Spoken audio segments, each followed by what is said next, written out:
Hello friends, welcome to Neutralife Tamil. இயற்கையோட படைப்புல பல அற்புதங்கள் என்னைக்குமே நிகழ்ந்து கொண்டேதான் இருக்கு. பல வகையான உயிரினங்கள் வாழ இந்த பூமி அற்புதமான சூழலை ஏற்படுத்தி தந்திருக்கு. மனித உயிரினத்துக்கு அடுத்ததா இந்த பூமியில அழகா படைக்கப்பட்ட ஒரு உயிரினம்னா இந்த பூக்கள் தான். அந்த வகையில இன்னைக்கு நம்ம வீடியோல நமது தேசிய சின்னமான தாமரை பூவோட விதைகள்ல ஒளிஞ்சிருக்க எண்ணற்ற மருத்துவ பயன்களை பற்றி தான் பார்க்க போறோம். சோ வீடியோ ஸ்கிப் பண்ணாம முழுமையா பாருங்க. வாங்க வீடியோக்குள்ள போலாம்.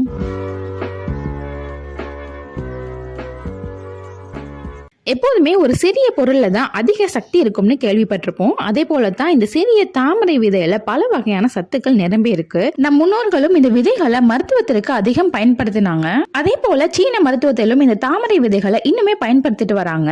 இதே போலதான் ஜப்பானியர்களும் இந்த தாமரை பூவோட வேர், விதை, தண்டு எண்ணெய் எல்லாத்தையுமே சமையலுக்கு பயன்படுத்துறாங்க. அந்த அளவுக்கு இதுல உள்ள ஊட்டச்சத்துக்கள் ஏராளம். கால்சியம், இரும்பு சத்து, பொட்டாசியம், மெக்னீசியம், புரதம், காப்பர், பாஸ்பரஸ், ஜிங்க் போன்ற கனிம சத்துக்கள் இந்த தாமரை விதைகள்ல நிறையவே இருக்கு. சரி, இந்த விதைகள்ல நம்மளுக்கு கிடைக்கக்கூடிய பலன்களையும் தெரிஞ்சுக்குவோம். சிலருக்கு அடிக்கடி உடல் சோர்வு ஏற்படும். இதற்கு பல காரணங்கள் இருக்கு. உதாரணத்துக்கு பாத்தீங்கன்னா அனிமியா, ஊட்டச்சத்து குறைபாடு, தூக்கமின்மை, டிப்ரெஷன் போன்ற பல காரணங்களை சொல்லிட்டே போலாம். ஒரு சிலர் இந்த சோர்வை போக்குவதற்கு பல வகையான மாத்திரைகளுமே எடுத்துக்கிறாங்க.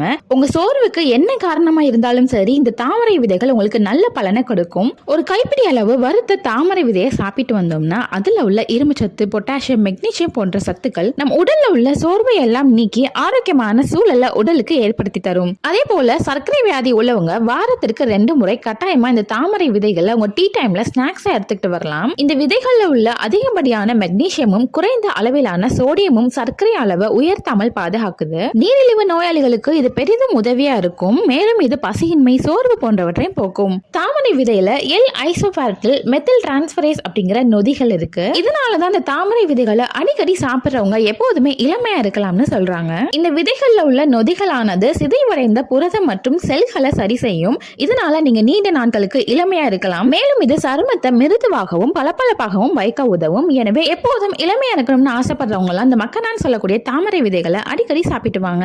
இப்போ உள்ள உணவு பழக்கத்தினால அதிகமான கெட்ட கொழுப்புகள் உடல்ல சேருது. இது ரத்தத்தோட செயல்பாட்டை குறைக்கும். இதனாலதான் இதயம் சார்ந்த கோளாறுகள் பெரிதும் ஏற்பட்டு வருது. ஆனா கவலையே வேணா, தாமரை விதைகள் இதற்கு சிறந்த தீர்வாக உள்ளது. வறுத்த தாமரை விதைகளை அவ்வப்போது சாப்பிட்டு வந்தீங்கன்னா இதுல உள்ள பொட்டாசியம் சத்துக்கள் இதய ஆரோக்கியத்தை மேம்படுத்த உதவுது. இதய நோய் உள்ளவங்க மட்டும் இல்ல, எல்லாருமே இந்த விதைகளை சாப்பிட்டு வரலாம். அடுத்து பாத்தீங்கன்னா தாமரை விதைகள்ல உள்ள ஆஸ்ட்ரிஞ்சன்ட் என்ற மூலப்பொருள் பசியின்மையை குணப்படுத்தும் ஆற்றல் பெற்றது. எனவே பசியை எடுக்க மாட்டேங்குதுன்னு சொல்றவங்களுக்கும் சரியான வேளையில உணவை எடுத்துக்கொள்ள அடம்பிடிக்கும் குழந்தைகளுக்கும் இது ஒரு நல்ல மருந்தாக அமையும். அதோட இது நாள்பட்ட வயிற்றுப்போக்கையும் குணப்படுத்தும் ஆற்றல் கொண்டது. ட்ரை பண்ணி பாருங்க. பலருக்கும் இன்னைக்கு அதிகமா வரக்கூடிய பிரச்சனைகள்ல ஒன்று இந்த சிறுநீர் பாதை தொற்றுகள். இதனால பலர் நிம்மதி இல்லாம வாழ்ந்துட்டு இருக்காங்க. நிறைய பேருக்கு இந்த தாமரை விதைகளை பற்றி தெரியறது இல்ல. ஆனா இந்த தாமரை விதைகள்ல உள்ள வேதிப்பொருட்கள் ஆனது சிறுநீர் பாதையில உள்ள நோய் கிருமிகளை அழித்து நோய் தொற்றுகள் ஏற்படாமல் பாதுகாக்கும். எனவே அடிக்கடி நீர்க்கடுப்பு வரவங்களுக்கு எல்லாம் இது ரொம்பவே உதவியா இருக்கும். இந்த தாமரை விதைகள்ல இயற்கையாகவே வீக்கத்தை குணப்படுத்தும் மருத்துவ குணம் இருப்பதாக ஆராய்ச்சியாளர்கள் சொல்றாங்க.